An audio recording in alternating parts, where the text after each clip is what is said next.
Caros amigos internautas que seguem a live Comunicação FEB, estamos aqui mais uma vez nesse nosso encontro habitual aos sábados, basicamente para fazer com que os trabalhadores espíritas do estado da Bahia se sintam apoiados nas suas ações e aprofundem os seus conhecimentos na área espírita.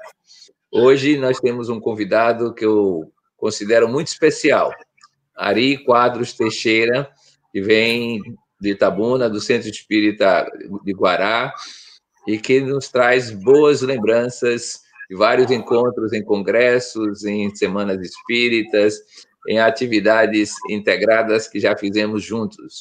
Além do que, ele é um excelente contador de casos, já ouvi alguns deles, e é um grande contribuinte da linguagem perfeita, da linguagem da oratória, né? É capaz de nos ensinar como nos comunicar adequadamente. Afora da história do direito, que é uma das suas áreas de atuação, melhor, a sua área profissional, como lidar nos dias de ontem e de hoje. Mas o tema dele vai ser centrado no Evangelho, que é um dos nossos objetivos, né? A revivescência do cristianismo na sua originalidade para os dias atuais.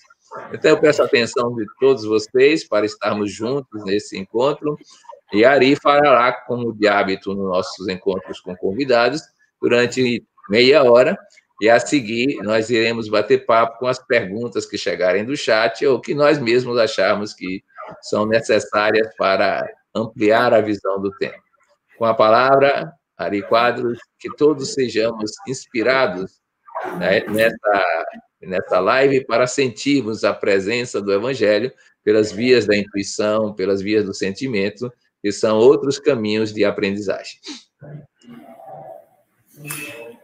Minhas queridas irmãs, meus queridos irmãos de ideal espírita, que o grande arquiteto do universo, que nesse instante nos faculta a honra e o privilégio de estarmos todos unidos pelas linhas da internet, que esse Pai de amor e bondade permita que o seu Filho amado Jesus nos envolva com a sua luz, com o seu amor, com a sua paz. Era uma vez uma cidadezinha do interior dos Estados Unidos, numa região muito seca. Havia muitos meses que não chovia. Os trabalhadores, as pessoas, os agricultores, os pecuaristas estavam realmente desesperados. Apesar das orações particulares em suas residências, eles procuraram o pastor daquela comunidade para que fizesse um culto de oração a Deus, pedindo pela chuva. O pastor, então, propôs que iniciaria essa reunião dentro da própria igreja, que era uma igreja que não era muito grande, mas era uma igreja que comportava pelo menos 100 pessoas. E no dia marcou 7 horas da noite para ficar em vigília até de madrugada. As pessoas se reuniram, se amontoaram, sentaram no chão, mais de 500 pessoas, inclusive, ali acumulando. Ele fez um culto maravilhoso, lindo, vibrante, e todos permaneceram em oração, em vigília, orando, fazendo alternância de pessoas no púlpito, até que de madrugada a chuva começou a cair em abundância. Todos deram gritos de alegria, de louvor a Deus, e ele, então, para encerrar o culto, ele disse assim: o que me surpreende é que vocês vieram fazer um pedido a Deus, e, no entanto, ninguém veio com fé no coração. Somente uma menina, a menina Angeli, que está ali sentada, de 13 anos, demonstrou uma fé robusta. Por quê? Porque foi a única que veio com um guarda-chuva na mão. Quando se tem fé, é assim. Ela veio porque sabia que ia chover e trouxe o guarda-chuva para poder, quando saísse, não se molhar. E vocês não. Vieram de coração abanando, apenas suplicando, confiando nos outros. Por isso que nós estamos conversando agora, este nosso encontro para a nossa reflexão, para mostrar a vocês que o poder da fé que nós vamos falar hoje é um poder que nós podemos desenvolver, mas é um poder que está relacionado com a nossa capacidade intelectiva. A fé e a ação se unem, como diz a veneranda benfeitora Joana de Ângeles, em um dos seus livros, nós vamos mostrar para vocês o trabalho que nós fazemos aqui em Itabuna. Nós sempre orientamos todas as pessoas que frequentam, participam de nossas reuniões, inclusive nas palestras que nós estamos fazendo pela internet, a forma como nós devemos estudar o Evangelho. Allan Kardec, com muita proficiência, como mestre, como professor, captando a inspiração e a orientação dos espíritos superiores, a qual ele foi obediente, ele preparou o Evangelho segundo o Espiritismo de uma forma didática maravilhosa, surpreendente, obedecendo uma organização cronológica desde o primeiro até o último capítulo, uma disposição que nós não devemos deixar de observar. A veneranda benfeitora Joana de Ângeles, com a sua proficiência, a sua capacidade intelectiva maravilhosa, nos surpreendeu com um livro maravilhoso, Jesus e o Evangelho à luz da psicologia profunda. Nesse livro, ela comenta em cada capítulo um livro do Evangelho segundo o Espiritismo.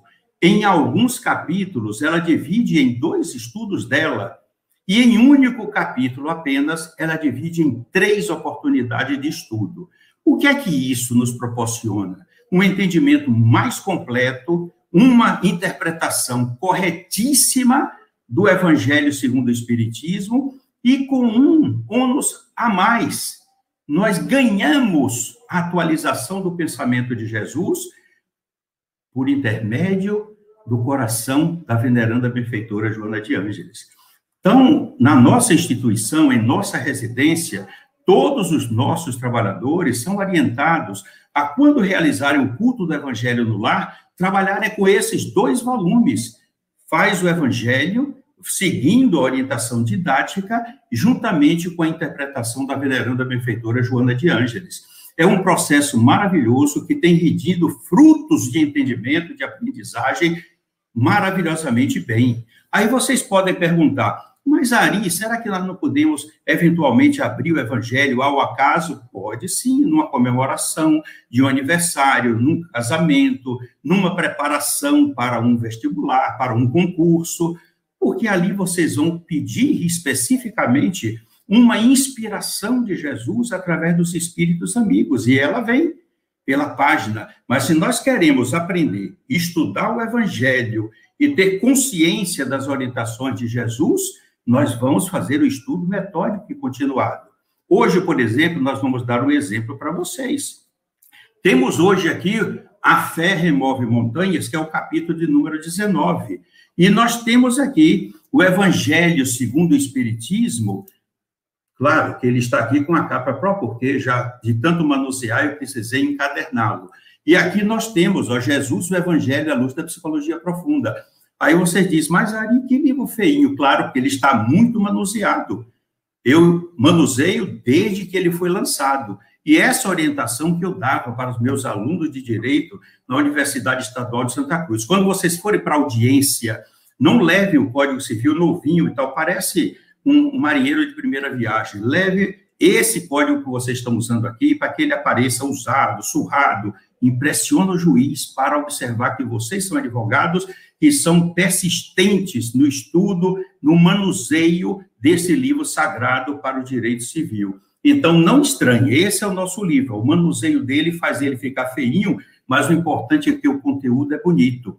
E no item número 1, Allan Kardec, obedecendo aos espíritos superiores, coloquei aqui uma passagem interessante, em que Jesus, que havia descido do Monte Tabor, ele foi, a Amélia Rodrigues, a querida professora baiana, ela nos fala que Jesus levou mais ou menos, é o percurso normal, 6 horas até o pico do Monte Tabor. E lá ele encontrou-se com Moisés e com Elias. Foi surpreendente a materialização e a orientação. Muitos não sabem, mas a professora Amélia Rodrigues nos esclarece que Moisés e Elias foram lá para reverenciar o mestre, receber instruções que Jesus daria a eles para efeito de procedimentos espirituais com relação à missão que ele estava realizando. Depois ele levou mais 6 horas descendo o Monte Tabor até chegar numa praça, onde lá estava um pai aflito, com um filho que ora caía na água, ora caía no fogo, e os apóstolos que ficaram lá, 9, porque Jesus foi acompanhado de Pedro, Tiago e João, que eram aqueles com quem Jesus sempre contava em todos os lugares para oferecer ectoplasma a fim de ocorrerem as manifestações que requeriam materialidade. E assim nos informa a veneranda benfeitora Amélia Rodrigues.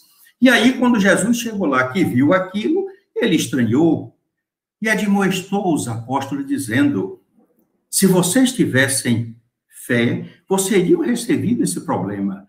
Ó raça incrédula e depravada, até quando estarei convosco? Até quando vos sofrerei? Ou seja, até quando vai sofrer por isso? E aí, olhando para o menino, e aqui ele expulsou o demônio. Está aqui no Evangelho, registrado aqui em Mateus, capítulo 17, é o item 1 do capítulo 19. Mas a veneranda benfeitora Joana de Ângeles, quando comenta essa parte, vai mais além. Ela esclarece que Jesus, cada obsidiado, cada doente, ele tem uma forma diferente de ser assistido e de ser tratado o processo. Ele sofria de uma vampirização. Vampirização é tratado com propriedade pelo professor Herculano Pires, José Herculano Pires, no livro Vampirismo. E havia esse processo aí. Jesus envolveu o obsessor com tanto amor, com tanto carinho, com tanta ternura, que fê-lo recordar da ação que provocou esse ódio por aquele espírito. Realmente, aquele espírito encarnado ainda estava ali no corpo de uma criança, mas numa reencarnação anterior, havia provocado muito dissabores a ele, muitos problemas, que ele ficou com aquele rancor e desejo de vingança que ali estava se realizando. Jesus fez ainda retroceder em tempo de uma vivência anterior, onde ele foi o causador, o provocador da reação daquele espírito que estava fazendo com que ele sofresse tanto, e agora reencarnado naquela criança. Jesus o envolveu de amor, convenceu pela ternura, pela sua misericórdia, pelo seu olhar compassivo, fazer com que ele perdoasse aquele espírito que estava ali no corpo daquela criança. E ao afastar-se imediatamente, Jesus impregnou a criança, porque estava se alimentando daquela vinculação psíquica negativa. E se saísse de repente, a criança poderia desencarnar. Jesus impregnou a criança de fluido de amor, de fluido de misericórdia, e a criança então se sentiu maravilhosamente bem. O pai feliz abraçou. Essa explicação somente a veneranda benfeitora Joana de Ângeles propicia neste livro, Jesus do Evangelho. Por isso que é interessante quando nós fazemos esse estudo e vamos observar os esclarecimentos necessários para que possamos realizar esse tipo de trabalho maravilhoso, que é a compreensão e atualização e o comportamento de Jesus.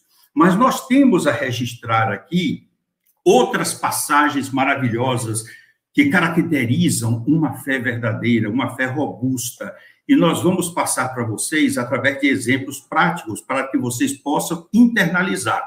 O nosso irmão Allan Kardec nos mostra aqui mais adiante que o poder da fé, ele se demonstra de modo direto e especial na ação magnética.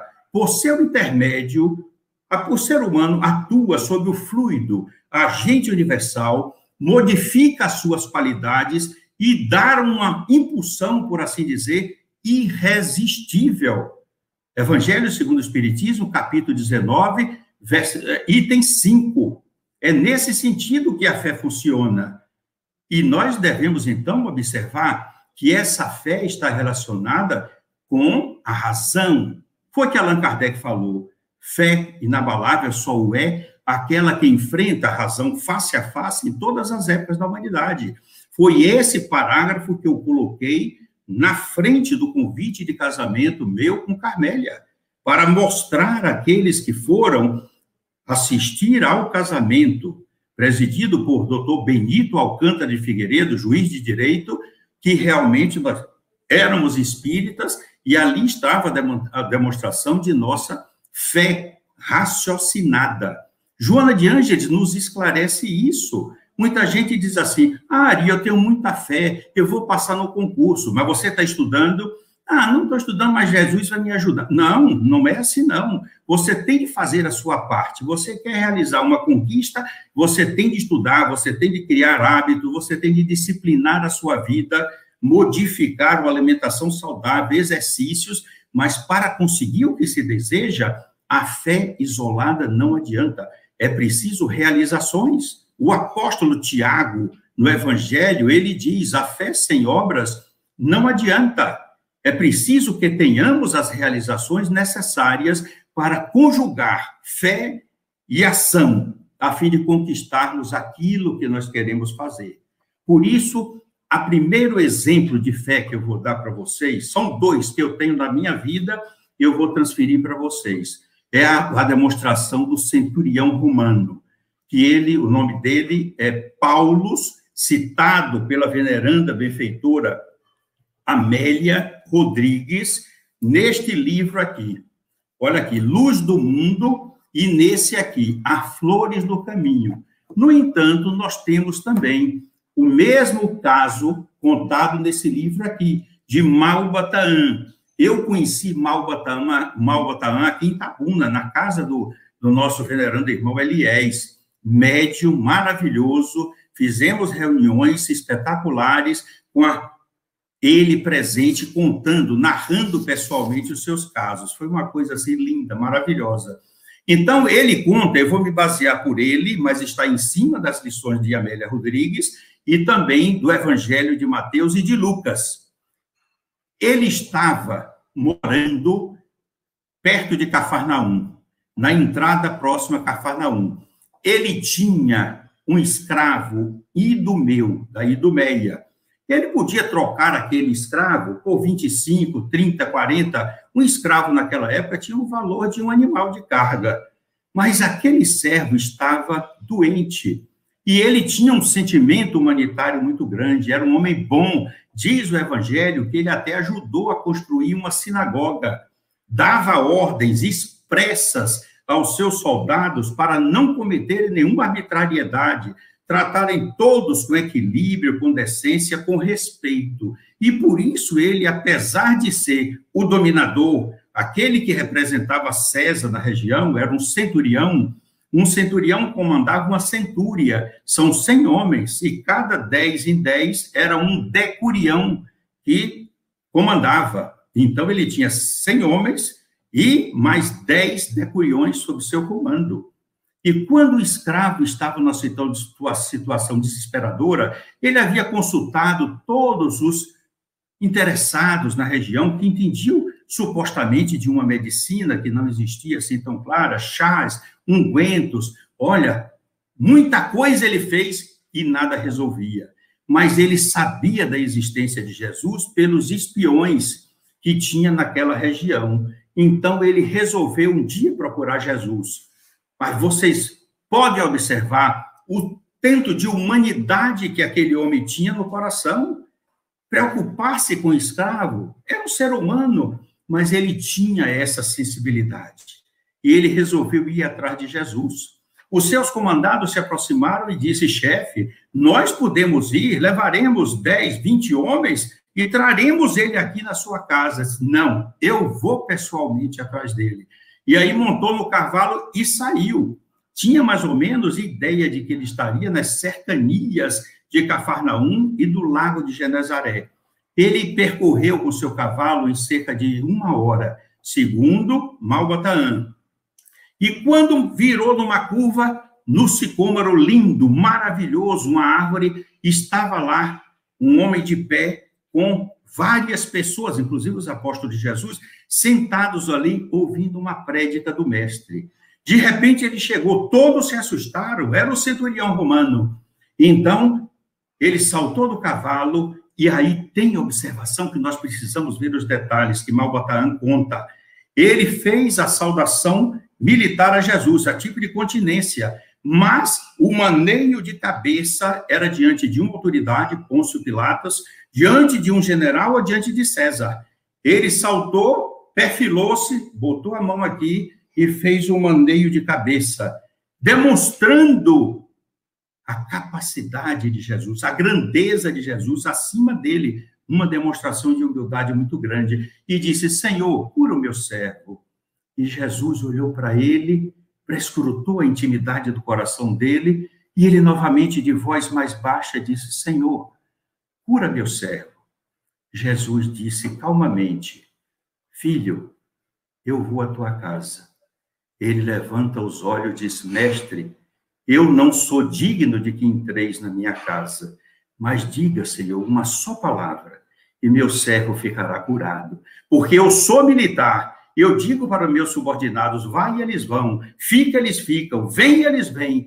Tu podes também ordenar aos teus mensageiros para que curem o meu servo. Jesus iluminou-se com aquela fé, virou-se para o grupo que estava lá e disse: eu nunca vi tamanha fé em Israel. Vai, o teu servo está curado. E ele voltou e diz o evangelho que o servo ficou curado. Isso é uma oportunidade para vocês verem que ele curou. Ele tinha dito: eu vim para as ovelhas perdidas da casa de Israel, os judeus, e, no entanto, curou um servo idumeu do centurião. Essa é uma das passagens que mais me tocam. E a outra é da mulher hemorroísa. Ela havia 12 anos que tinha uma menstruação que não parava, consultado os curandeiros, médicos, tudo o que foi possível. Nada provocava a cura. E ela ficou desesperada, porque ela vivia segregada na sua casa, não mantinha contato com ninguém. Por que isso? Porque o Levítico, um dos livros do Antigo Testamento, componente da Torá e sagrado para os judeus, no capítulo 15, ele é bem taxativo.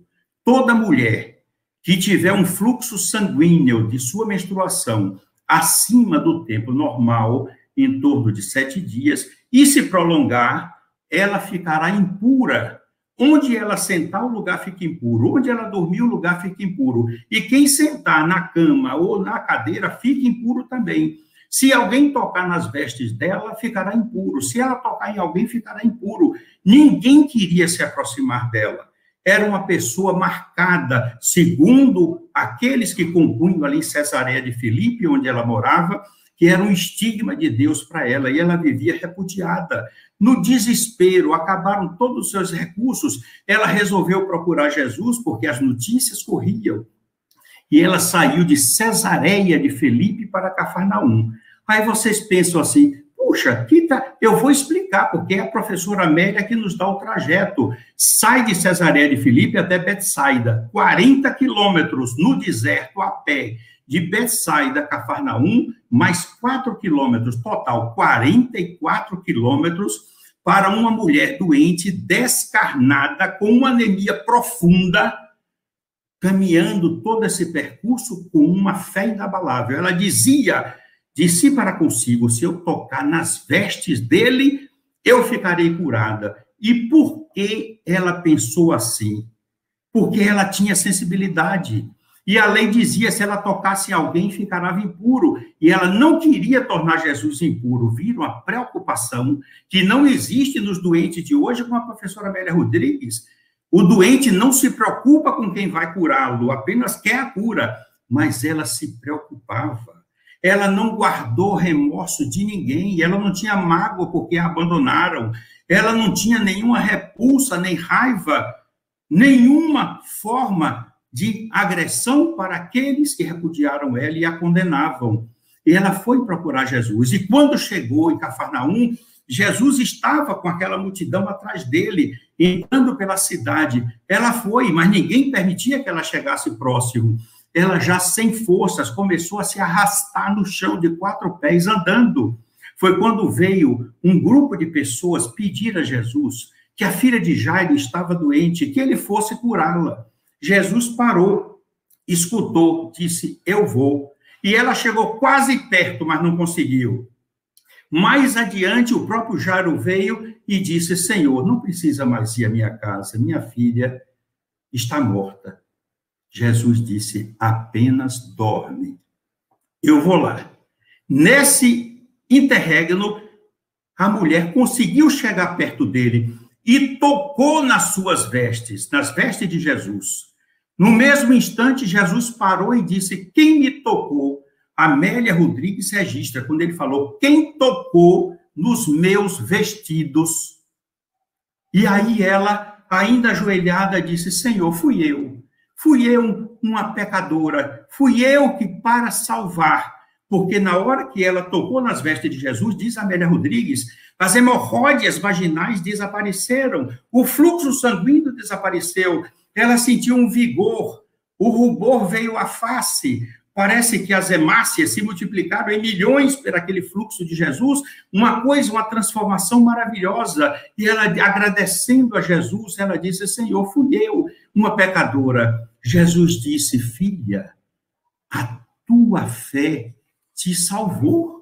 Muitas pessoas, então, perguntam, que já fiz uma palestra dizendo assim: ah, mas a fé da mulher hemorroísa a curou. Não, Jesus não disse a tua fé te curou, disse a tua fé te salvou. E aí nós vamos ver na veneranda benfeitora Joana de Ângeles, quando ela diz no seu livro Em Busca da Verdade, na página 11, entenda-se salvação como a libertação da ignorância, do mal que existe no íntimo de cada pessoa, a ausência de crueldade e do mal. É isso que ela se apresentava a Jesus, o coração limpo, puro. E o que foi que ela fez?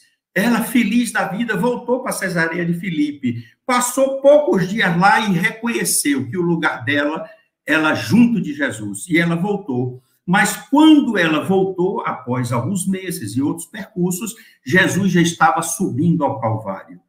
E ela ficou com o coração assim, ó, agitado, mais próximo de Jesus, acompanhando. Quando Jesus caiu, ela correu com um lenço, um pano de linho lindo, alvo, e enxugou o rosto de Jesus. E quando tirou, surpresa geral, a face de Jesus, pintada a sangue, estava naquele pano. Vocês sabem o nome dela? Verônica. Agora vocês sabem a história de Verônica.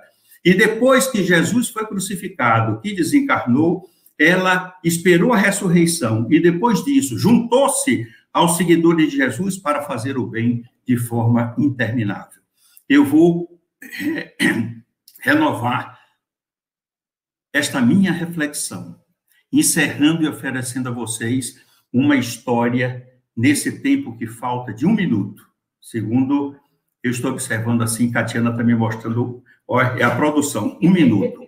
Era a história de uma mãe que vivia educando um filho que não queria nada. Essas crianças que são, olha, agitadas, hiperativas, não queria estudar, e a mãe, com fé, fazendo com que a criança estudasse. Ainda vem você, minha fé me indica que Deus vai me ajudar, Jesus vai me ajudar, e você vai conseguir ser um ótimo aluno e, no futuro, ter uma formação digna. E aí começou.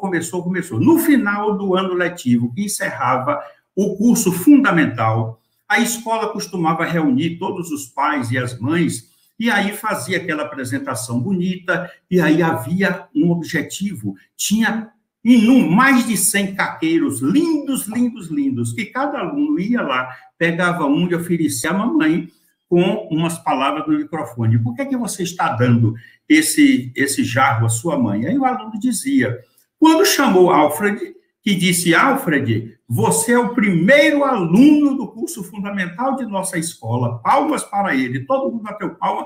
A mãe disse: esse é meu maior prêmio. Mas ela não sabia que havia um prêmio melhor ainda. Quando Alfred se aproximou, disse: pegue um caqueiro daquele e ofereça à sua mãe. Ele foi. Olhou, pegou o mais feio, as folhas murchas, a flor já debruçada, como se estivesse caindo, trouxe aquele caqueiro feio.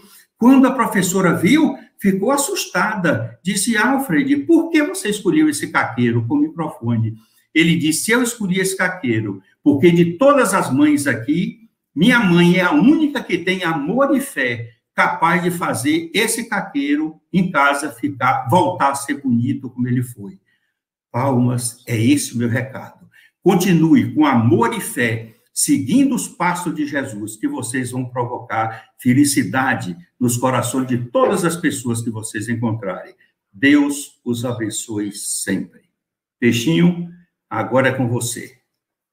Estamos de volta para essas nossas conversações.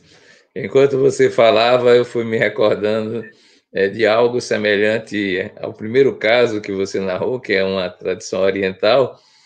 Havia um mosteiro que, antes das atividades da manhã, os seus membros tomavam leite.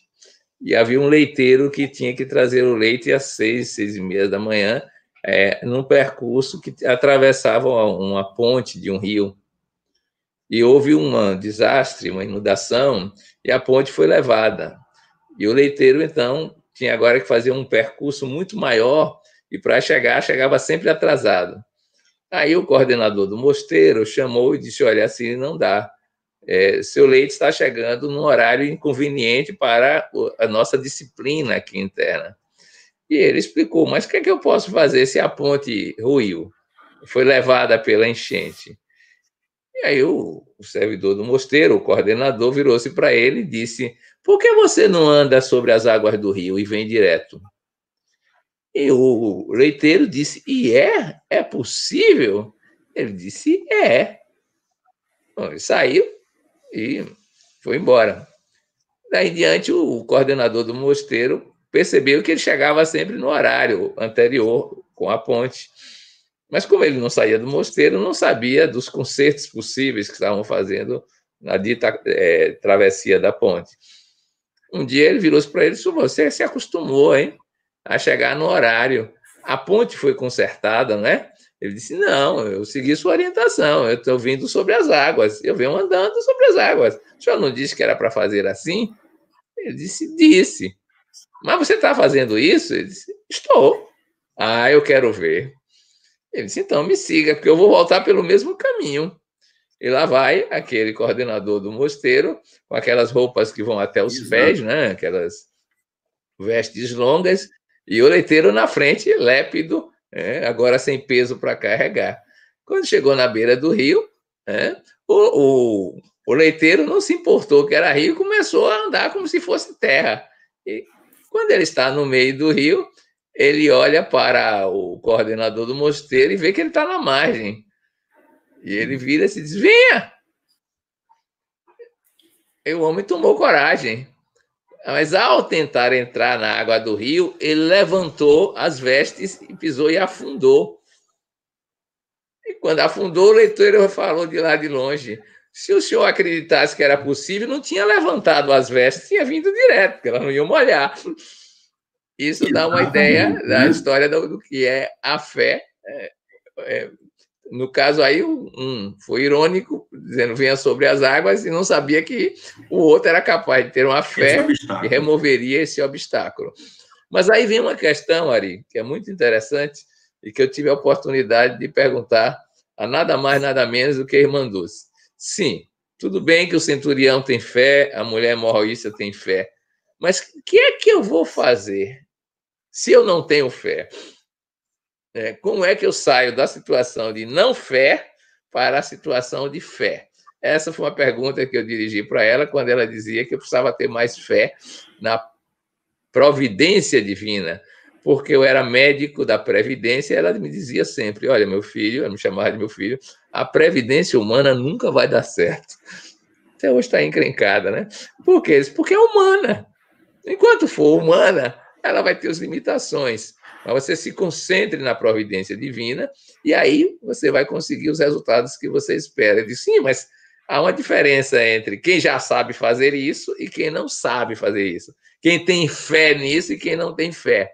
E aí fiz essa pergunta para ela que eu não respondo agora, mas você pode comentar isso. Como é que eu saio da não fé para a fé? Porque depois que eu tenho fé, está tudo resolvido. Ô, Peixinho, se você tivesse me dado a resposta dela, talvez fosse mais fácil, não é? Mas não tem problema, não. Não tem problema, não. Eu já captei aqui a inspiração devida para informar. E me foi lembrado aqui, na minha história, que realmente eu aprendi a desenvolver a minha fé. Eu vivia com meu avô tinha uma sintonia muito grande comigo. Naquele tempo antigo, não é seu tempo, não, que tinha a Voz do Brasil. Meu avô ficava de 7 às 8 horas na sala dele, que era próximo à casa onde nós morávamos, numa cadeira de balanço com a Bíblia na mão, tudo escuro, a sala toda obscura, e ali ele ficava orando durante 1 hora. E eu fugia lá de casa, entrava lá 7 e ficava com ele lá, assistindo ele fazer aquilo. Quando ele terminava, eu perguntava a ele: vovô, o que foi que você viu? Eu tinha aí 7, 8 anos de idade, já tinha esse hábito. E ele dizia: é preciso, meu filho, desenvolver a fé, porque Jesus está sempre ao nosso lado, mas nós não percebemos, só percebemos quando nós oramos. E quando nós oramos, nós começamos a fazer uma ligação superior com Deus, e vamos observar que as coisas acontecem, que nós vamos adquirindo forças para remover os obstáculos, e quanto mais fazemos isso, sem orgulho, sem vaidade, sabendo que nós somos instrumento de Deus, que quer o nosso desenvolvimento, nós temos a nossa fé fortalecida. Então, foi assim que eu fui criado, assim que eu me desenvolvi. Quando eu tinha 17 anos, eu tinha uma vontade muito grande, eu trabalhava numa marcenaria, montando móveis, depois fui trabalhar no cartório, depois fui trabalhar numa empresa de automóveis, mas sempre desejando algo na minha vida. Me formei com 17 anos em contabilista, na época não tinha ciências contábeis, eu adquiri meu cartão do Conselho Regional de Contabilidade, e aí veio a ideia: como é que eu posso fazer em Itabuna, uma cidade que não tinha nem televisão, nada? Surgiu o concurso do Banco do Brasil, e eu digo: não, eu vou fazer, e fui. Lá disseram: não, você não pode não, só com 18 anos. Eu voltei, botei o joelho do chão, rezei, meu Deus, eu vou fazer o possível, mas eu quero fazer esse concurso. Voltei ao banco, tomei o nome do presidente do banco, o endereço, que na matriz era do Rio de Janeiro, e escrevi uma carta para ele, dizendo que eu queria apenas fazer o concurso, que ele me desse uma oportunidade de fazer. Eu queria mostrar para mim mesmo que eu podia passar no concurso.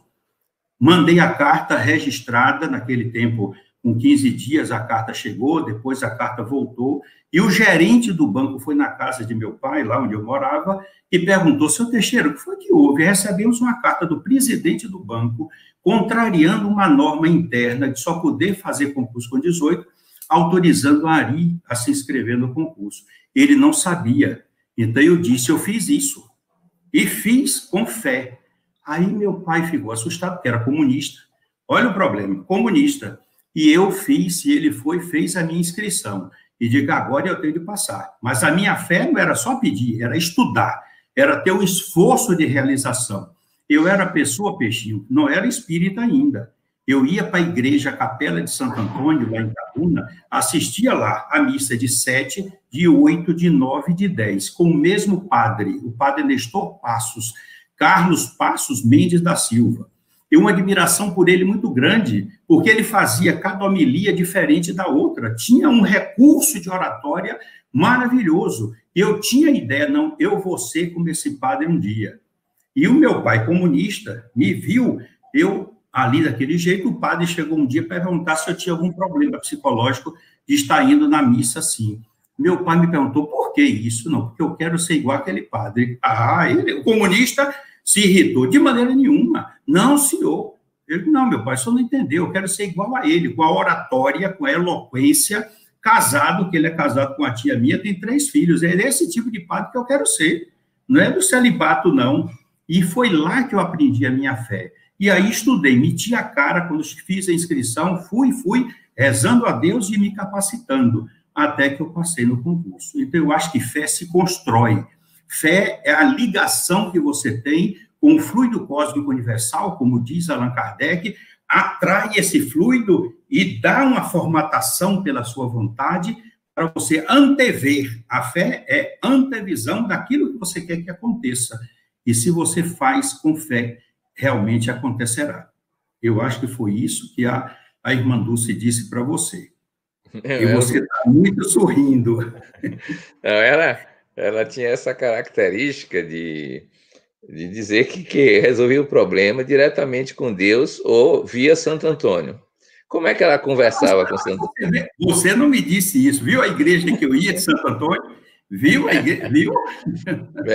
Então, ela dizia o seguinte: ela disse que tinha uma maneira de construir fé. Eu acho que isso é importante, porque senão as pessoas sem fé dizem: bom, eu não sou um agraciado, não tenho essa fé, então não tenho jeito. Não é o caso. Então, ela demonstrava o seguinte. Aí, ela me chamou certa tarde lá e disse, eu vou lhe ensinar como é que se constrói fé. Digo, essa é uma aula interessante, né? Partindo de quem vivia centrada nesse, digamos, modus operandi, até no meio social, né? Ela disse o seguinte, em primeiro lugar, você precisa saber o que quer. O que é que você quer? Né? Depois, você deve pedir aquilo, o necessário, o exclusivamente necessário.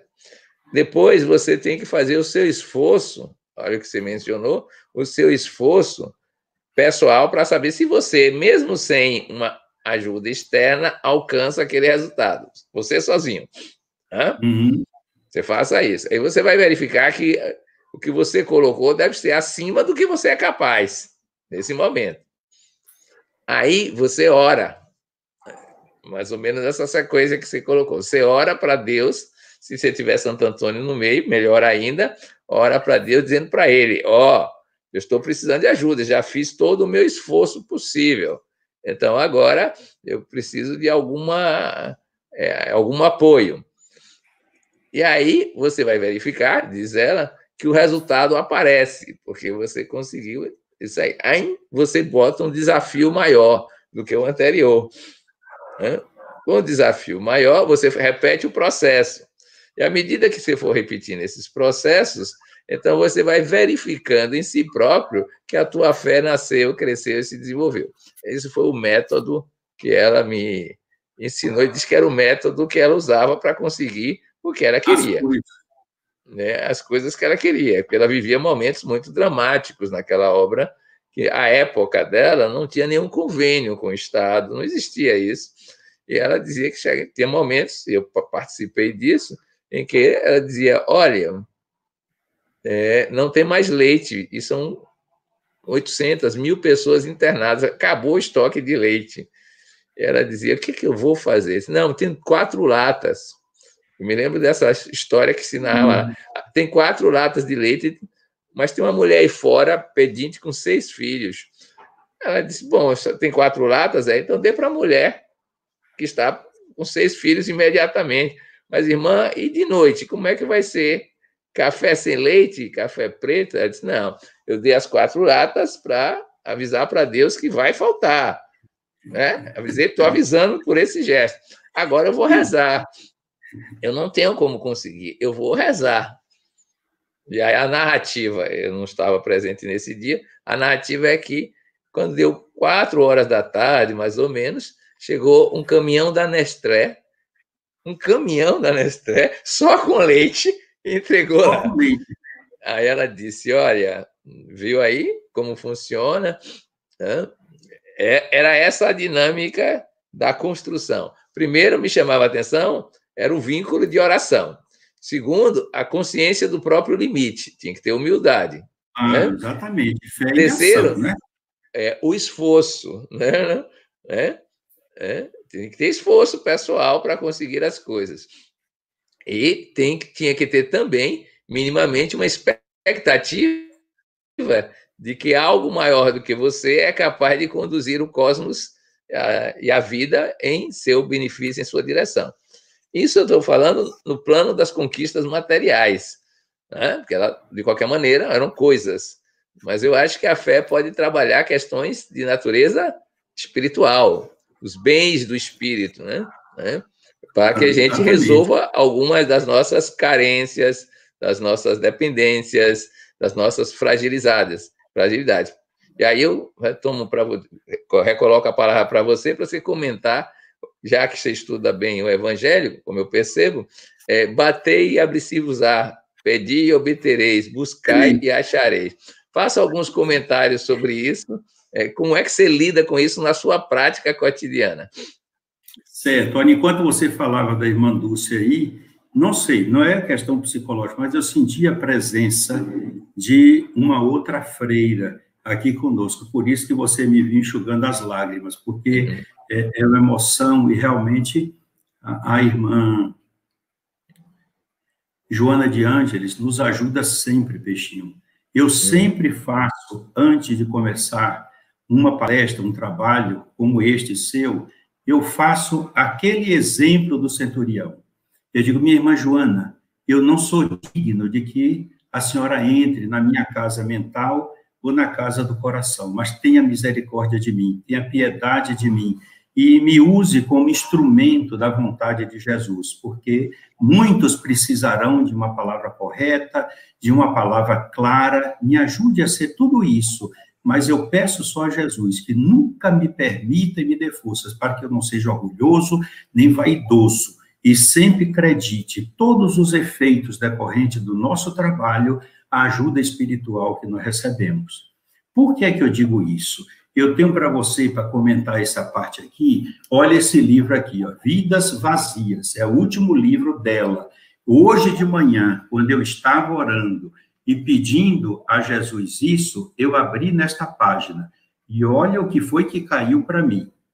Quando Jesus enunciou que tudo quanto pedirmos ao Pai, orando, Ele nos concederá, deixou-nos clara a ideia de que fôssemos filhos devotados e merecedores das mercês desejadas. Isso aí, meu amigo, aí a pessoa tem de refletir. Será que eu sou merecedor do que eu estou pedindo? Será que o que eu estou pedindo é para a minha felicidade, é para o meu bem? Então, eu recomendo que as pessoas peçam, Senhor, eu desejo um carro novo, eu desejo viajar para a Europa, eu desejo comprar um apartamento novo, mas que se faça a tua vontade, em primeiro lugar, e não a minha, em todas as coisas que me escapam à compreensão. Quando a pessoa se torna com essa humildade, você pode ver que Deus, todas as nossas preces são escutadas, todos os nossos pedidos são relacionados, catalogados, e a resposta virá de conformidade com as nossas necessidades, com a forma, não como nós pedimos, mas com uma forma necessária para nosso crescimento espiritual. Quando a pessoa fica olhando só para o chão, só para a matéria, sem raciocinar com a espiritualidade, com o sentido de dizer, eu sou espírito e transitando neste corpo frágil por alguns anos aqui na Terra, vou voltar para a minha origem. O que é que eu devo apresentar lá? No Evangelho segundo o Espiritismo, tem uma mensagem de uma rainha de França.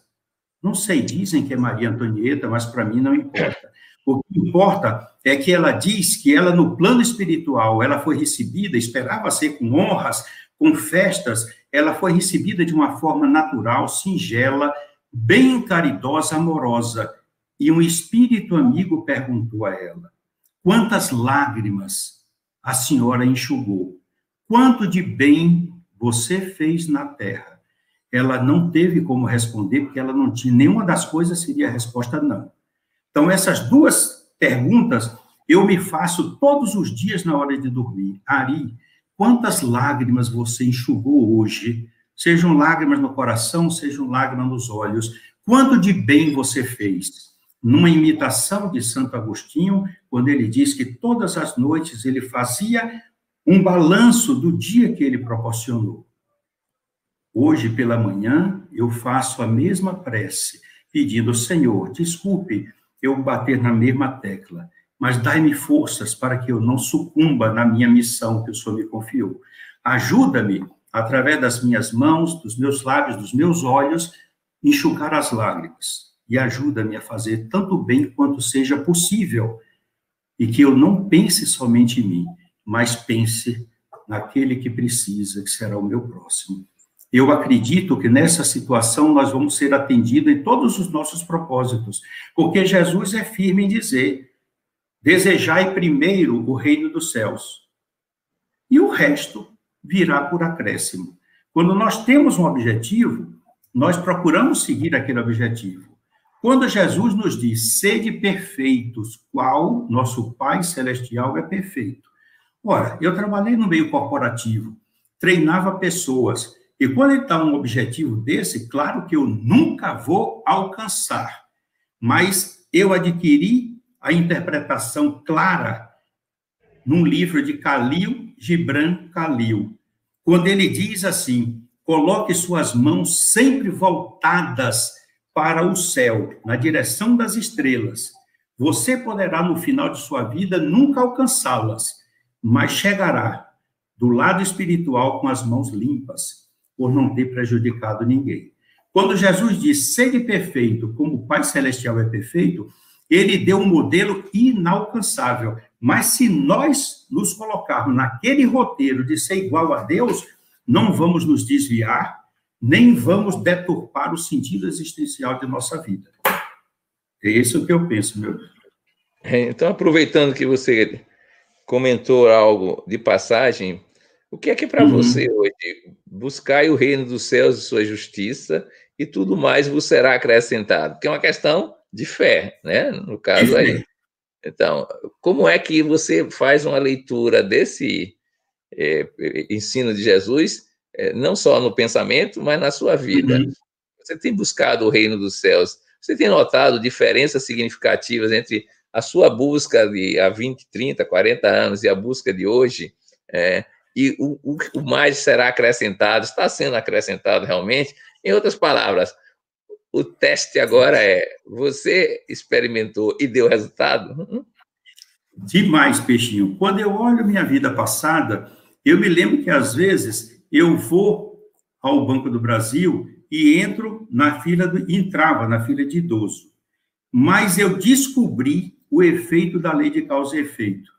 Quando eu era gerente, que criaram, por lei, essa fila, esse caixa específico, eu peguei o mais lerdo e botei lá. Eu digo, não, idoso não tem pressa, não, fica aí à vontade.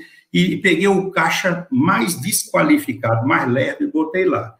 Quando eu aposentei e satisfeito de ter uma fila preferencial, esqueci desse detalhe, mas ainda fazem. Então, entrei na fila do idoso, demorou muito mais do que a outra fila.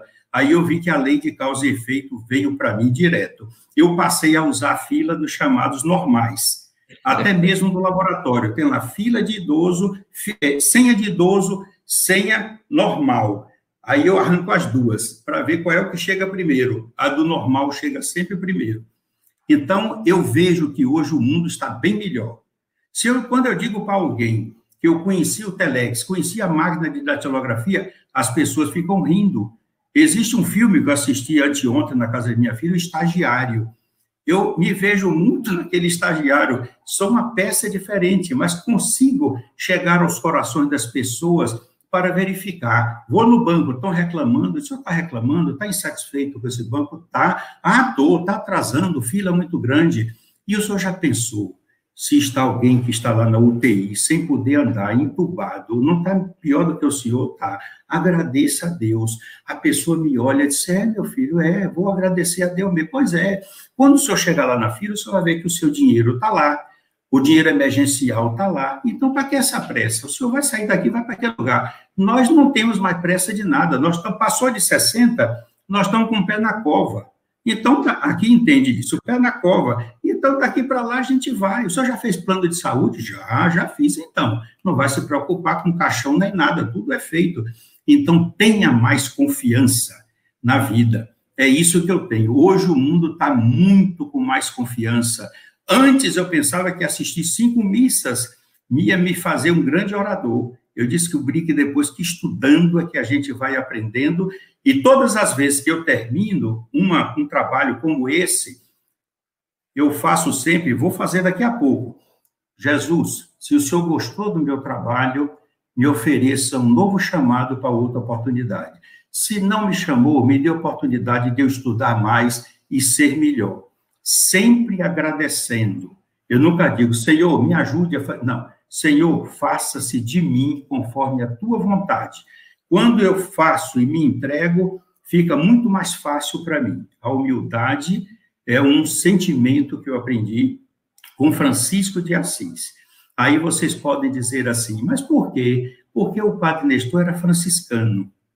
Então, eu me sinto muito bem com as orientações de Pai Francisco de Assis e procuro ter meu exemplo e todos os meus filhos e meus netos também, que são encaminhados para a evangelização infantil. Então, Peixinho, hoje eu me sinto muito melhor do que antes. E quero lhe dar um testemunho disso, porque quando eu fui me casar, minha mãe queria que eu me casasse na igreja católica. E eu disse, não, já não sou católico. Ela foi atrás do bispo, e o bispo, ela veio com o recado. O bispo disse que autoriza seu casamento. Autoriza? Bom, para satisfazer a senhora, o padre vai celebrar o casamento? Vai. Mas uma coisa ele disse que é uma coisa normal, você tem de se confessar. Ele, aí não, o meu confessionário é só Deus que eu faço, não quis. Sabe o que ela me respondeu? Então eu não entro com você. O casamento foi num centro espírita, aqui na Avenida do Cinquentenário. O juiz, doutor Benito Alcântara de Figueiredo, foi quem foi celebrar, atendeu ao pedido meu e de Carmélia. E mais ainda, quando eu fui fazer o pedido a ele, levei o livro dos Espíritos na mão, ele ficou estarrecido. Eu digo, olha, meu pai e minha mãe não querem o casamento, o pai e a mãe de Carmélia também não querem, nós estamos enfrentando isso. E ele disse, vem amanhã que eu dou uma resposta. E ele, no outro dia, disse, eu vou, e fez o casamento.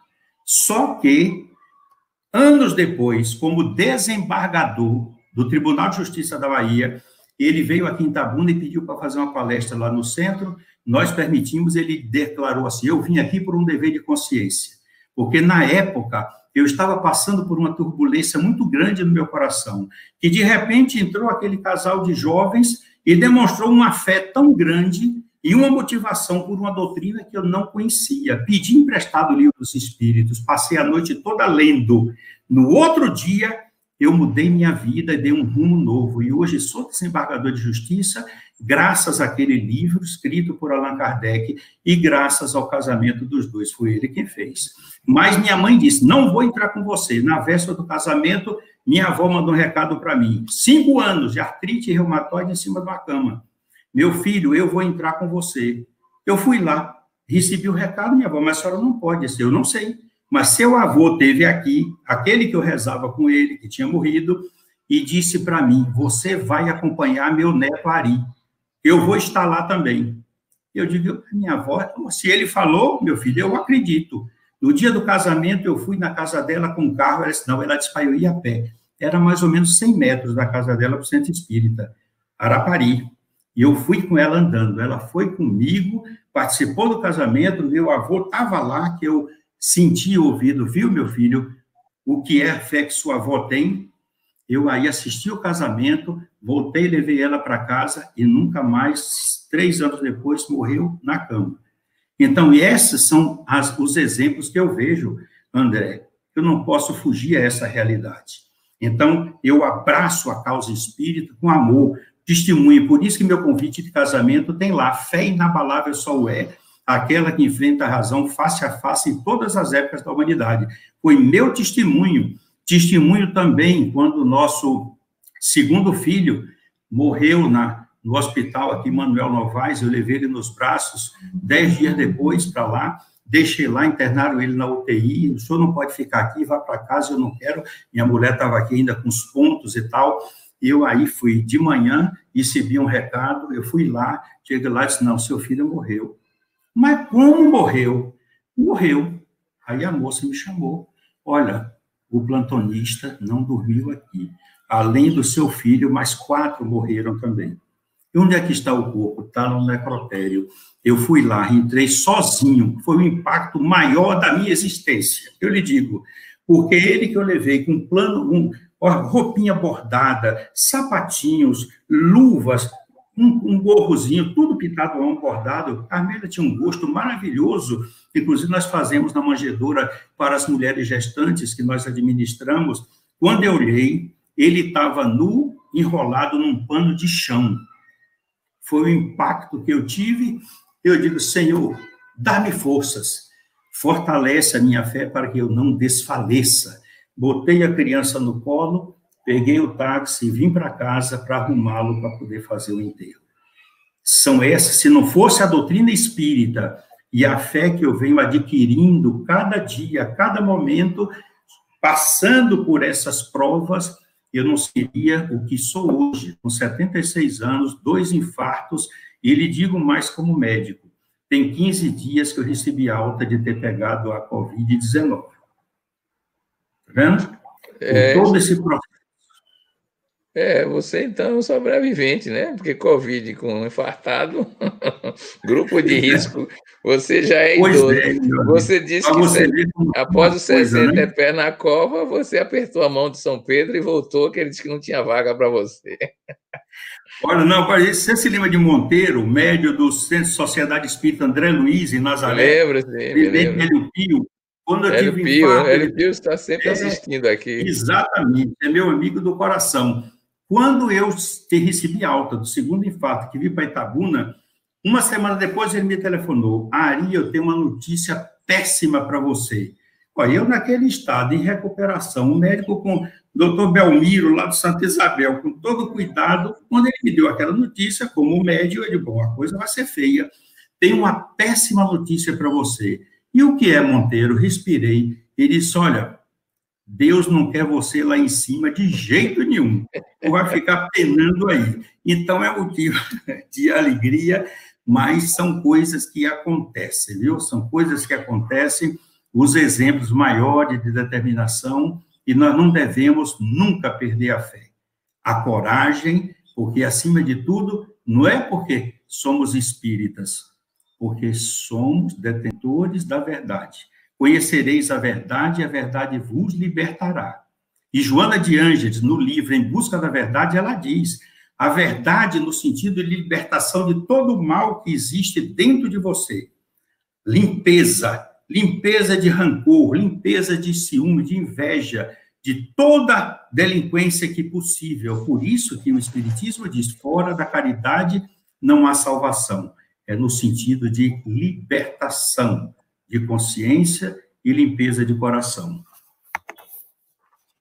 Muito Meu obrigado, amigo, Ari. se você não está emocionado, eu estou, viu? Porque o que tem de espírito aqui me ajudando e me envolvendo são muitas pessoas. Eu digo sinceramente. Mas é isso mesmo. Cada um de nós tem uma missão.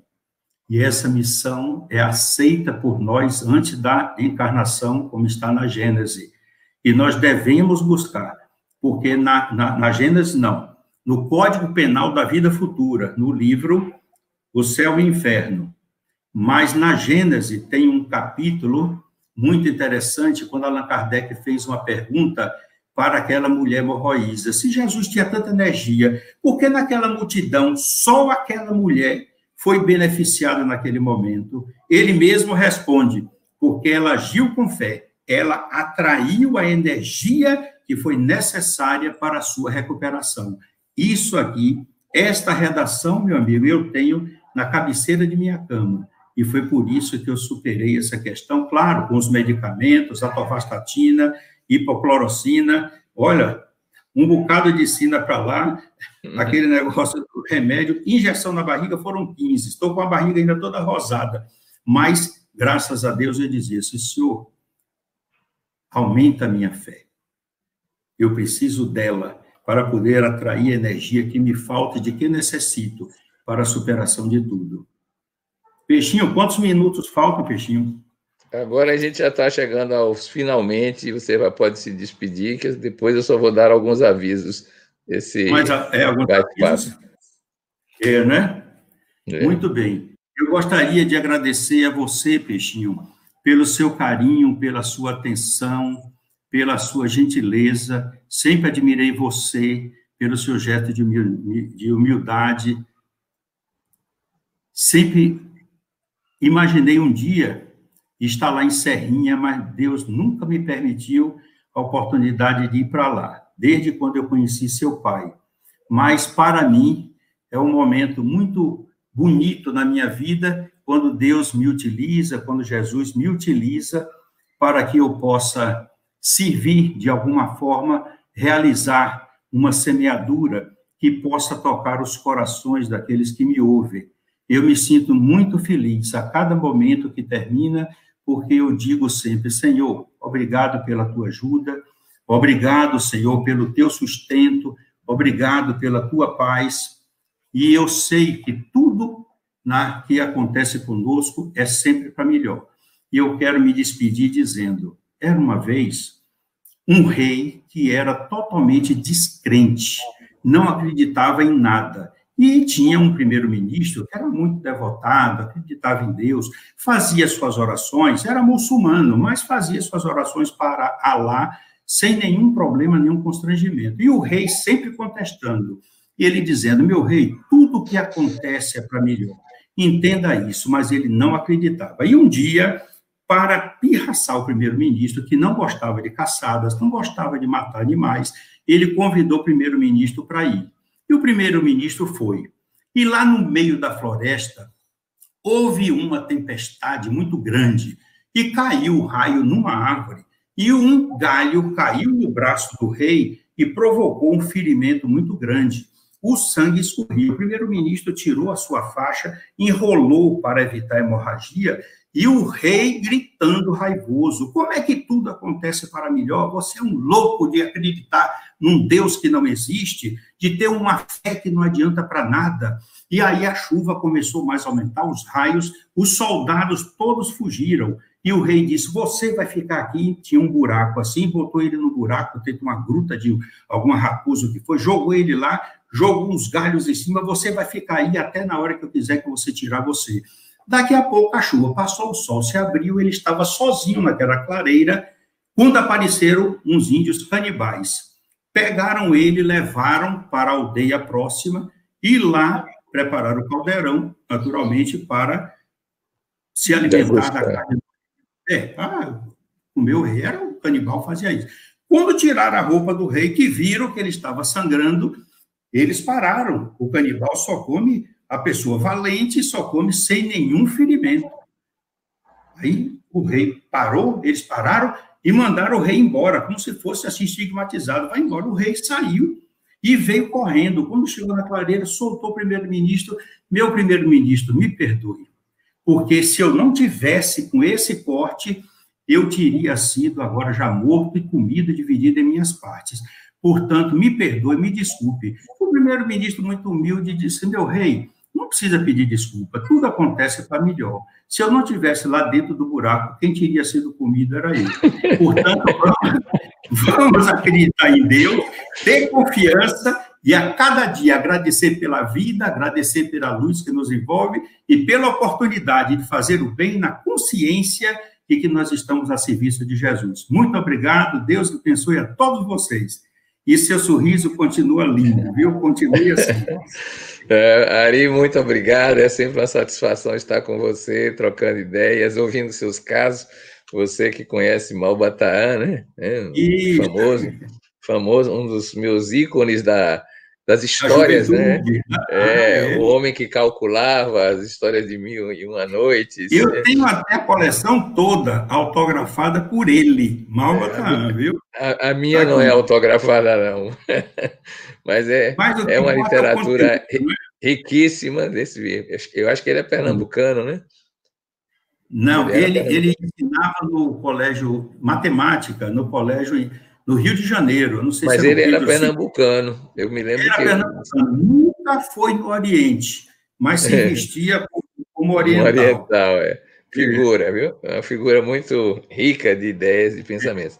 E aí vocês que nos ouviram... Que a veneranda benfeitora Joana de Ângeles continue iluminando você, iluminando o movimento espírita da Bahia e do Brasil e do mundo, e através de Divaldo Franco continue semeando a compreensão da psicologia profunda em benefício de todos nós, para que possamos entender Jesus, entender cada vez mais o Evangelho e, acima de tudo, trilhar segurando uma bússola infalível, que é a codificação espírita realizada por Allan Kardec. Que Jesus continue misericordiosamente. Barreto de Conquista está dizendo que deve ser... O Malbataã nasceu no Rio de Janeiro. Eu tinha uma ideia de que ele era pernambucano. Olha, eu não estou com a biografia dele, porque esse livro aqui não tem... Depois a gente... a origem a gente estuda depois. O fato é que Malbataã não é o nome dele. Malbataã é um pseudônimo. Mas que, vamos aqui, dizer para Barreto, ele era brasileiro. Pronto, está resolvido o problema. Está resolvido. Bom, então eu queria deixar aqui o meu abraço à turma de Guará, e que estejamos juntos no Encontro Estadual de Espiritismo que vamos fazer de 30 de outubro a 2 de novembro, né? Vai ser um encontro que vai ser reencontros, muitas atividades, com o tema o mundo espiritual, o que podemos aprender com os espíritos e praticar como encarnado. Esta é a ideia básica, né? O que é que podemos copiar em termos de organização, instituição, para esse nosso mundo que está aqui, né? Já recebi a informação que o nome dele era Júlio César, né? O Malbatã era Júlio César. Júlio César de Souza e Melo. Pronto. Exatamente. Agora que o HD funcionou. Mais um beijo para você, um beijo no coração, um beijo no coração de Eide também. Foi que prestou um trabalho. Muito obrigado. Maravilhosa, viu? Ok, muito obrigado, Ari. Agora, nossos últimos avisos aqui.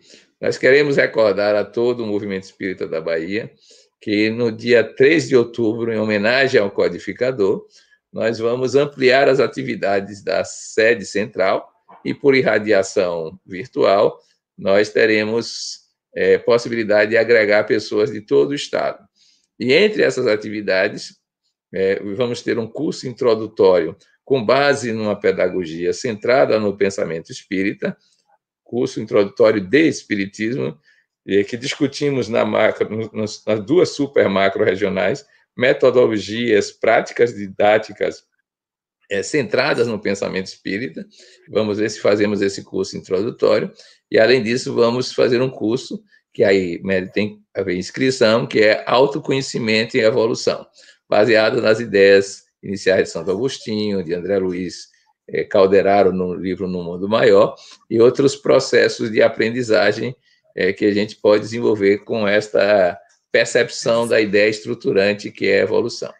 Então, estejamos todos atentos, né, a essas informações pelo site, pelo boletim informativo que está no site e vai sendo distribuído eletronicamente para quem se interessar, para estarmos formando a grande rede espírita federativa estadual, onde todos possamos contribuir com todos, já que estamos nessa fase de organização, criando uma plataforma chamada GESUI, que permitirá que todo o Estado espírita baiano esteja integrado, participando das atividades, não somente como ouvinte, não somente como o pessoal que escreve no chat, mas integrando nossas atividades.